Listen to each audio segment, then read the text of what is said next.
musaba nimutaweebwa kubanga musaba bubi. Abantu abagoberera amadiini amakanisa gali mu nsi kati musaba nimutaweebwa kubanga musaba bubi.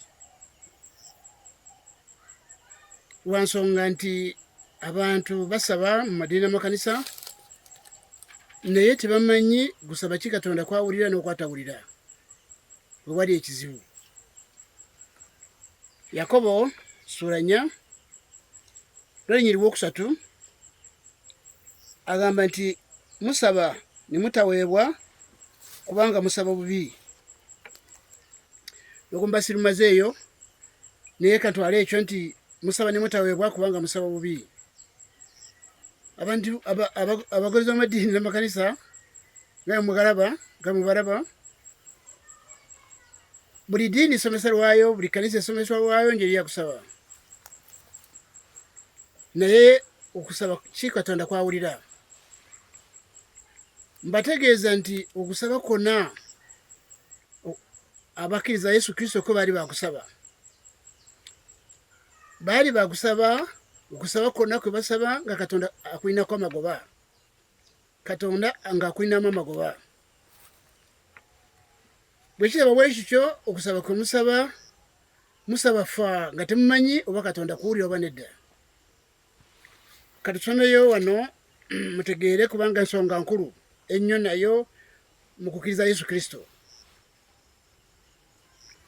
Yokaana ebbaluwa esooka sura 5 n'olunyiriri 14-15 wagamba nti era buno bwe bugumu bwe tulina eri ye, ti bwe tusaba ekintu nga bw'ayagala atuwulira. Olunyiriri olwo lugamba nti bwe tusaba nga Katonda bw'ayagala atuwulira. Ani amanyi okusaba Katonda nga bw'ayagala? Abantu basaba naye nga tebamanyi oba okusaba kwe basaba kwenyini Katonda kwayagala oba nedda. Abantu basaba busabi kyokka. Tugenda mu maaso. Era bwe tumanya nga atuwulira, buli kye tusaba tumanyi nga tulina ebyo bye tumusabye. Oteekwa okusaba Katonda ng'osoose kumanya nti akuwulira. Abantu basaba naye kubanga nobwerebedde muntu nga oyogera naye ekyosobola kumanya kwe kumanya nti awulira nga tonna kumugamba ekigambo kyonna. Lwekyo Katonda okumusaba twali kusooka kumanya nti atuwulira oba nedda. Waggulu tukirabye wasoose tukirabye nti bwe tusaba ekintu nga bw'ayagala atuwulira. Omanya otya nti osaba Katonda nga bw'ayagala? Gwampuliriza.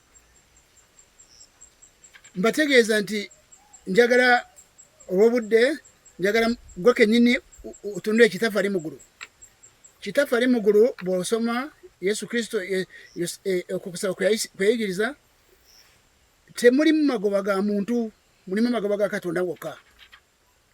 Mu kusaba Kitaffe ali mu ggulu ng'ogyeko okusaba emmere ya leero naye ebirala byonna amagoba ga Katonda gokka ge galimu. Kakati amadiini n'amakanisa mugalaba gasomesa abantu mugule mufune motoka, mufune amataka, mufune biki, mufune sente, ebyo byonna si bituufu.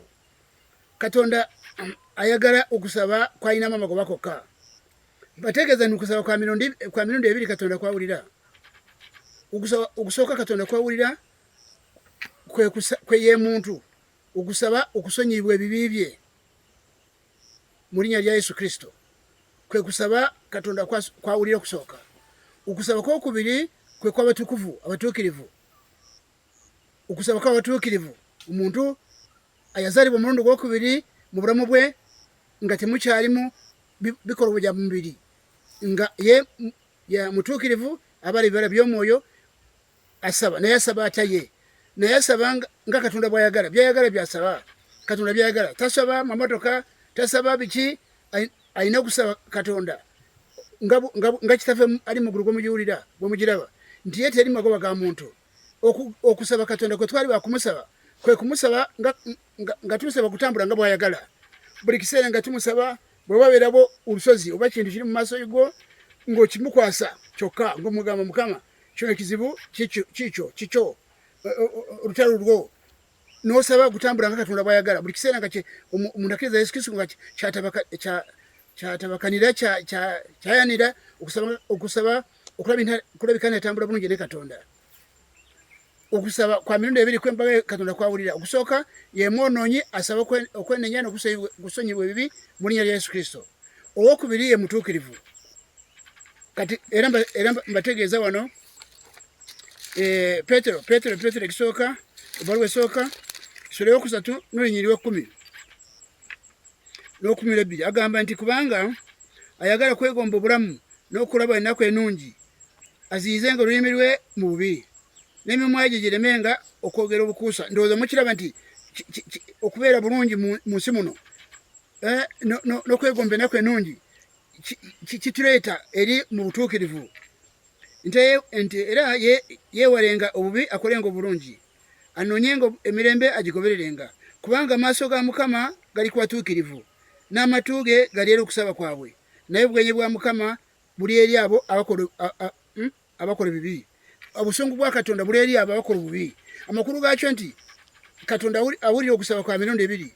Okusaba kw'oyo ayenenya asaasirwe asonyibwe n'oyo asaba nga Katonda bwayagala ng'asaba kutambula nga bwayagala. Buli kiseera buli lunaku twali tuteekedde okusaba, buli muntu yateekedde okusaba kulabika nti otambudde otya ne Katonda. Bwabeerawo obuzibu bwonna bw'olabye bw'obusabira kubusabira kwe kutegeeza Mukama kino ekizibu kikyo kino oba bulabe oba kiki kyonna kyolabye obimukwasa omugamba biro byonna nobitwala gyali omugamba nti Mukama kino olutalo lwo we n'osaba okulabika n'otambulira mu ntuufu bwa Katonda kyokka. Ebyo nno byetaaga kubitegeera kubanga nga amakanisa bwe gafaanana enjawukana ze mulimu kaakati temusobola kufuuka batuukirivu, temusobola kufuuka kubeera batukuvu nga muli mu njawukana zino ze mulimu abagolozi ba Yesu Kristo benjogerako. Temusobola kubanga oluganda luno Yesu Kristo gwe yateekawo olwali lwa kubafuula abaana ba Katonda mwaluvaamu okamba temululiimu kubanga mwali bakubeera baana mwena abakkiriza Yesu Kristo nga mwena muli baana bataata omu mwena nga mwagalana ng'etteeka lya Yesu Kristo bwe ligamba. Yokaana sura 13 olunyiriri 34 n'olwa 35 Yokaana enjiri.